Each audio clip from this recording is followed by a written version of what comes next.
My husband continued to ignore me as I insisted on going back to my parents' house to spend maternity leave against his wishes.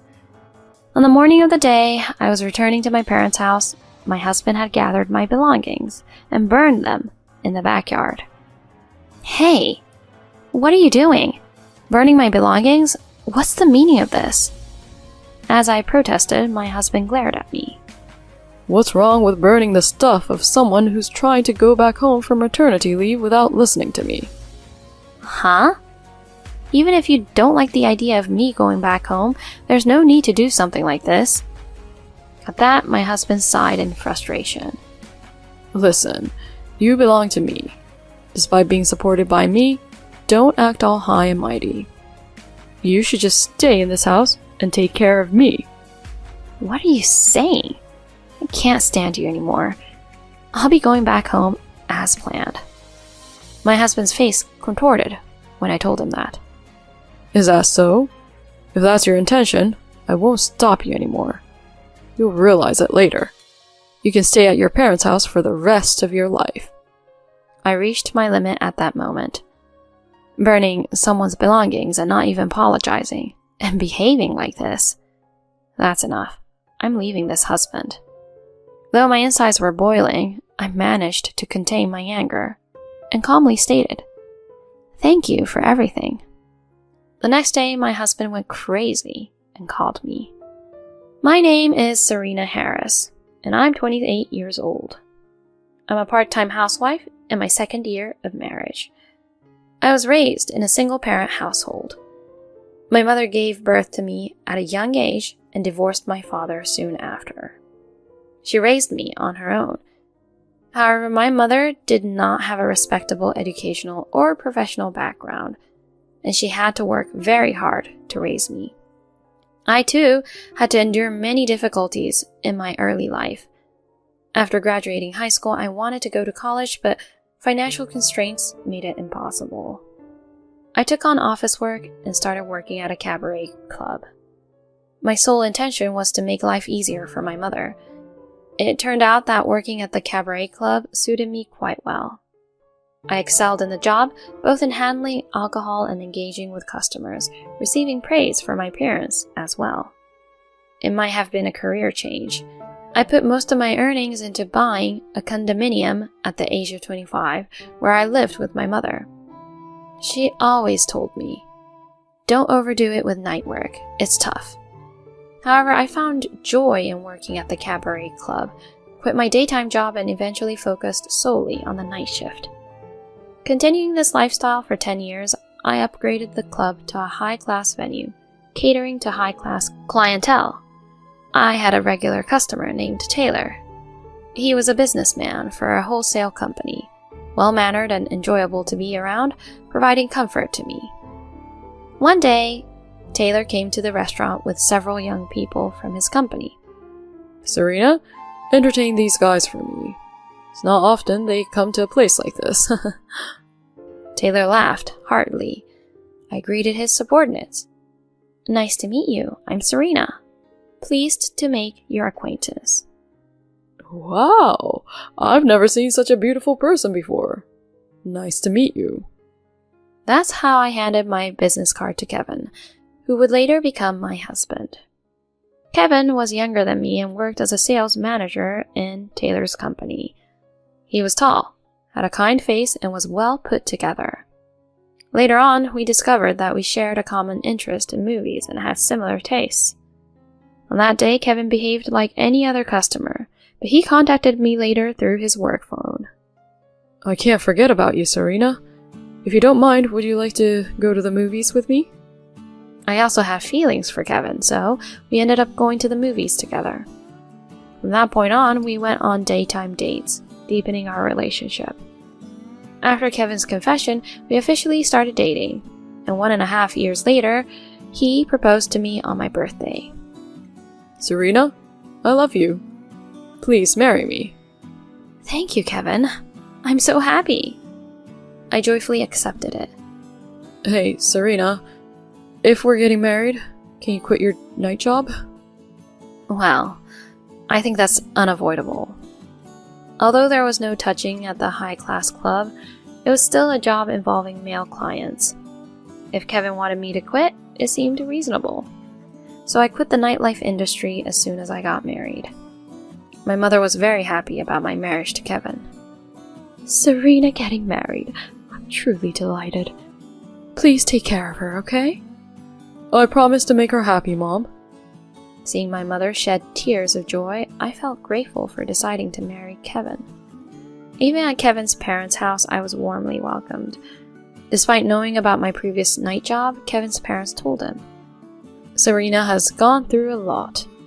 Now it's your turn to make her happy." Afterward, I informed the club and regular customers that I was quitting the night job. Kevin, Taylor, and others were surprised, but said, Serena and Kevin are getting married. Well, I might have played Cupid, but I'm happy. Congratulations. In this way, I had a grand farewell party and left the nightlife industry. After that, Kevin and I registered our marriage. We had a small wedding ceremony and began living together on the ground floor of an apartment with a garden. Serena, would you become a full-time housewife? I worry that if you start working, other men won't leave you alone. You worry too much. I only have eyes for you, Kevin. Can't I work a part-time job during the day? No, you can't. Just stay at home. Following Kevin's wishes, I became a full-time housewife. During our courtship, there were times when my work at the cabaret club made him uneasy, so I thought it would be best to go along with Kevin's wishes. However, since relying solely on Kevin's income made me a bit anxious, I decided to try stock trading, a tip I received from customers during my night job. I started investing in stocks, and since Kevin was quite taken with me, I believed our newlywed life would be happy. However, that expectation was quickly shattered. Kevin didn't do any household chores. I am a housewife, so I was prepared that to some extent I would be the one doing the housework. But Kevin left dirty dishes lying around, clothes scattered, and didn't even throw garbage in the trash can. I repeatedly asked him to change, but he remained the same. I gradually became dissatisfied with such a husband. On the other hand, there was some good news. 1 year after our marriage, I found out I was pregnant. Kevin was also delighted. Serena, our child will surely be cute. Oh, I'm looking forward to it. Yes, I'm happy too. But since I might experience more health issues from now on, could you help a bit with household chores? Oh, understood. I thought that Kevin's words meant he would change for the better. However, that expectation was quickly betrayed. He still didn't do any housework. My pregnancy was difficult, often requiring me to lie down all day, leaving me unable to manage household tasks on many days. One day, when Kevin returned from work, he said, Are you sleeping again? Where's my dinner? I'm sorry, I couldn't make it because I'm feeling unwell due to my pregnancy. I weakly replied, and Kevin clicked his tongue. What's this? Serena, you're a full-time housewife, right? Household chores should be perfect. I have 2 babies in my belly, you know. I wish you could understand how tough it is with this condition. Ugh, what's the point of making you a full-time housewife then? It's useless like this.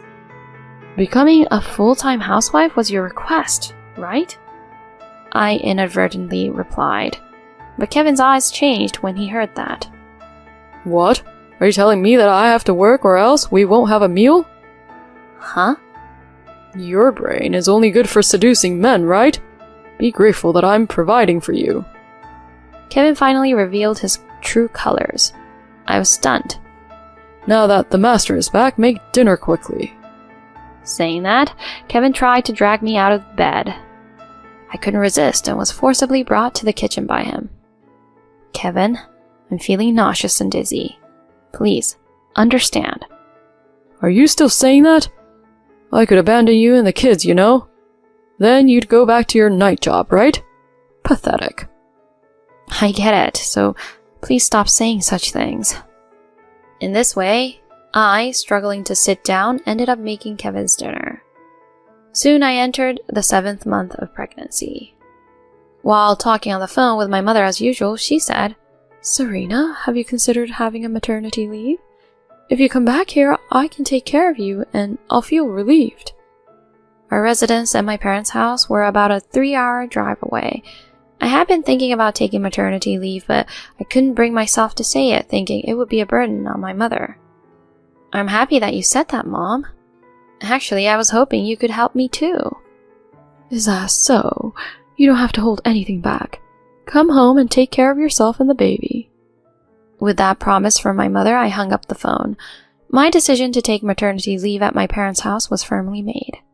That night, I talked to Kevin. I want to take maternity leave at my mother's if possible.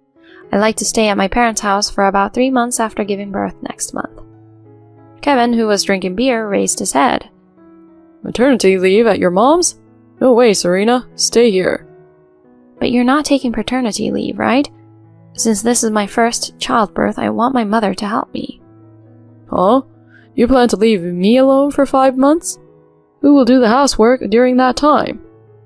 Kevin slammed the table, and I cowered. During that time, I think you'll have to take care of yourself. I won't allow that. Stay at home. That settles it. I grabbed Kevin's arm to stop him from leaving the room. Kevin, listen to me. I need to have a maternity leave. Hearing this, Kevin glared at me. I see. Got it. You must have another man, right? What? What are you talking about? I'm pregnant with our child. I don't know about that. You're just a woman from a nightclub. You're probably trying to seduce another man. I understand, you know. Kevin's eyes were dark and cloudy. Despite repeatedly refuting his statements, he waved away my hand and went to the bedroom. After that, Kevin stopped talking to me entirely. He ignored me and glared at me when I tried to talk to him. I too gradually felt the stress building up and began to think that I couldn't endure this kind of household. So I told my mother that I would be taking maternity leave at her house, and I started making preparations. The day before returning to my parents' house, I told Kevin, starting tomorrow, I'll be going on maternity leave as planned. Please, take care of things at home during that time. Kevin didn't respond to that. I had packed my belongings into a large suitcase and left it at the entrance. The next morning, I woke up to a strange smell. Smoke was lingering in the house, and I panicked, thinking the neighborhood might be on fire. When I opened the living room door, I was frozen by a shocking sight. To my surprise, Kevin was taking out the items I had packed and burning them in the backyard. My clothes, cosmetics, and baby items were all on fire, and black smoke was rising from them. I filled a bucket of water and rushed to throw it on the flames. Hey, what are you doing? What's the idea of burning my belongings? Kevin glared at me while I scolded him. What's wrong with burning the belongings of a wife who selfishly decides to go on maternity leave at her mother's without asking for my opinion? What? Even if you don't like the maternity leave at my mother's, there's no need to do something like this. Then my husband sighed heavily. Listen carefully. You belong to me. I'm the one providing for you, so don't act high and mighty. All you have to do is stay at home and take care of me. What are you talking about? I can't stand you anymore. I'll be going on maternity leave at my mother's as planned. When I decisively conveyed this, Kevin's face contorted. Is that so? If that's what you intend, I won't stop you anymore. You'll realize it later. You can stay at your parents' house for the rest of your life. I have reached my limit at that moment. How can you burn someone's belongings and not apologize and behave like this? Enough is enough. I'm dumping this husband. My stomach was churning, but I managed to suppress my anger and calmly told him, "Thank you for your help." Then I grabbed only my wallet and cell phone and ran out of the house. My mother was surprised when I took the train back to my parents' house. Of course she would be, as her daughter, who had gone on maternity leave, returned without a single piece of luggage. When my mother heard what happened, she was furious and tried to call Kevin, but I stopped her. "It's okay, Mom. I have an idea." In this way, I made a phone call to execute a certain plan and spent the day leisurely, taking a bath and sleeping at my parents' house. The next day, I woke up to the loud noise of my phone. It It was already late morning. The caller was Kevin, and he had made several missed calls. I answered the phone while taking a deep breath, and Kevin's abusive language echoed in my ears.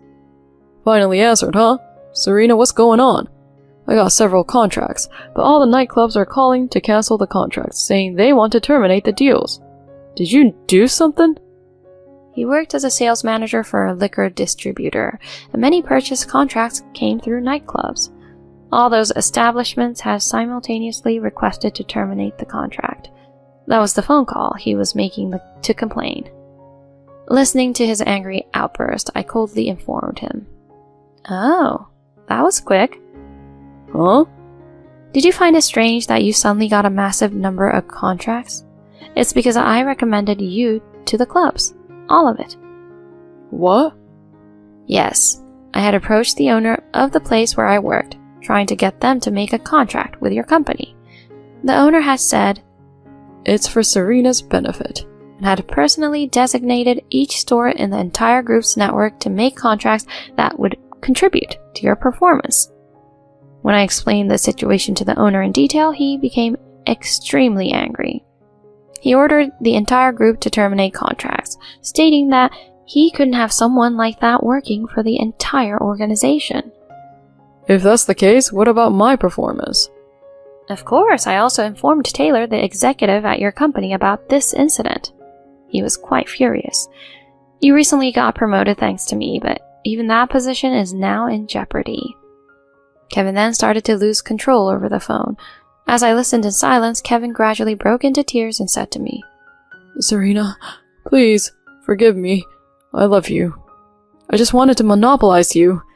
I promise to be a good husband and father from now on, so please try to renegotiate the contracts." Huh? That's impossible, though. Oh, why? Because if I can't earn, you'll be in trouble, right? Don't worry. I've been secretly investing in stocks, and I have enough profits. I plan to work from now on, so I don't need you in my life anymore. Even if it means going to court, I'll divorce you. No. Serena, please, forgive me. I hung up on the crying Kevin. After the divorce between Kevin and me was finalized, I claimed emotional distress compensation from him, and it was promptly paid. Kevin had all the contracts I had secured terminated and was demoted to the back office thanks to Taylor's influence. Taylor told me, I would have fired him, but I had to make him pay child support. Currently, it seems Kevin is working every day, rumored within the company as the lowest man who burned his wife's luggage when she went back home to give birth. Even upon hearing this, I haven't shown any signs of distress. I hope he pays his child support payments. I, on the other hand, was able to give birth safely. I gave birth to a sweet little girl. Now I'm raising her with my mother in my hometown, and once things settle down, I plan to start a daytime job. Fortunately, a customer from my nighttime job introduced me to a great opportunity. From now on, I want to enjoy my daughter's growth and positively carve out my own life.